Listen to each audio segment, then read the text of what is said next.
Okay, good news naman tayo. Good news para sa mga OFW sa Saudi Arabia. Saudi Arabia introduced the national policy for elimination of forced labor. Anong ibig sabihin yan mga karupoks? Dito nagpapakita na ang Saudi Arabia ay naglalayon na paigtingin ang pagbabago ukol sa pulisiya sa labor force ayon sa pahayag nila noong January 21, 2025. Dito nag-aanunsyo ang pagbabago pulisiya upang mas maiiwasan ang forced labor. Upang masiguro ang maayos at ligtas na kalagayang panghahanap buhay ng ating mga manggagawa sa abroad. Ano nga ba ang forced labor? Dito hindi ka pinapasahod, minamaltrato ka, mababang pasahod, walang seguridad sa trabaho o insurance. October 2024, Saudi Arabia of Human Resources and Social Development, inanunsyo nila ay nag-issue sila ng insurance authority na nagsasabing magbibigay ng seguridad para sa mga manggagawa. Lahat po yan, hindi lang po Pilipino. Dito pasok ang mga susunod na advantage at disadvantage. Ano-ano nga ba ang mga ito? Dito napapaloob sa insurance na ito kapag ang employer mo ay hindi kasi pinasahod, ay ang insurance company ang magbibigay sa'yo ng mga pasahod na hindi binigay sa'yo ng hanggang 3 months lamang po ang sakop ng insurance o hanggang 6 months. Kaya kung hindi ka na pinasahod ng 3 months hanggang 6 months, ay magreklamo ka na sa agency upang ang insurance ang magbigay sa iyo. Baka mamaya hindi ka na talaga pasahurin ng iyong employer ng mas higit pa. Kunyari, lumampas ka na ng 7 months o 1 taon, 3 taon, hindi ka na pinasahod, ay naku po, luging-lugi ka na kabayan. Kasi una, ang sagot lang ng insurance dito sa policy na to ay hanggang 6 months. Kaya naku po, kung 6 months ka na pinapasahod, magreklamo ka na, ako na nagsasabi sa'yo. At higit sa lahat, naku, kung hindi ka na niya kayang pasahurin pa, ay naku, magpauwi ka na sa Pilipinas o kahit saang bansa ka man na uuwi, okay?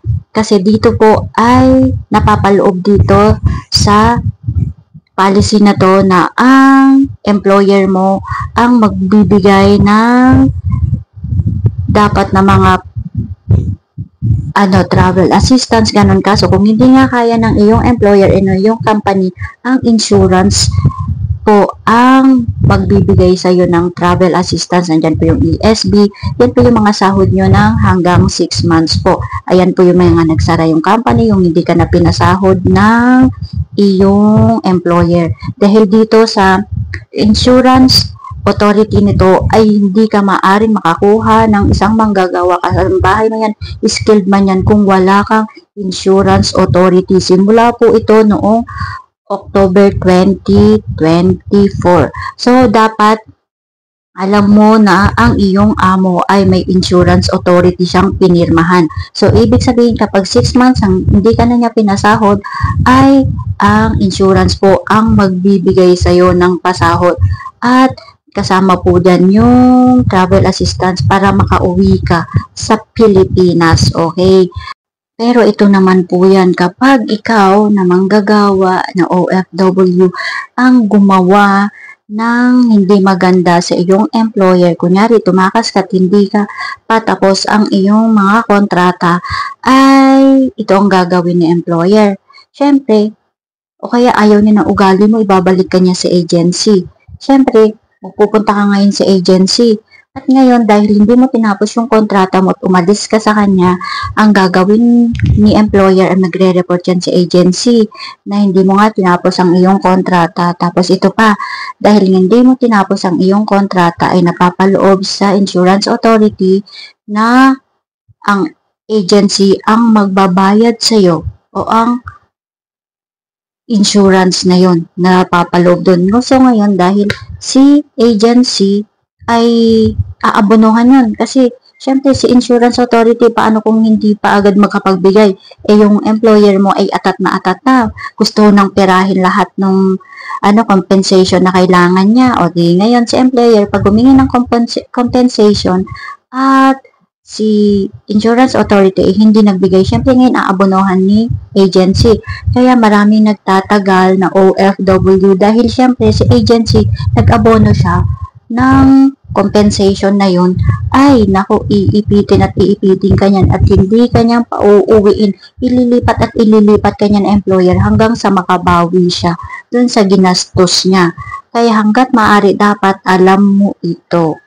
Kaya may mga OFW na akala nila yung agency tinutulungan sila na magpalipat-lipat ng employer dahil gusto silang tulungan. Hindi po. Dahil po yun sa insurance authority na napapaloob na may compensation na makukuha ang inyong amo kapag hindi nyo po tinapos ang kontrata. Dahil po iyan ay nakabatas na po sa kanila. Dapat nila sundin. Lahat ng employer nyo ay nakapirma dyan sa insurance authority bago kayo maging kanilang kasambahay at kahit paano pang trabaho mo as kanilang empleyado. Okay? Kaya dapat alam mo na dapat ang mga hakbang na ito para alam mo na dapat magpauwi ka na lang tapos saka ka na lang ulit mag-apply kaysa ipit-ipitin ka nila ng ganyan tapos hanggang sa hindi ka na makabayad, hindi ka na talaga makauwi, natenga ka na ng natenga sa abroad at dyan na pumuti yung bulbul mo. Okay?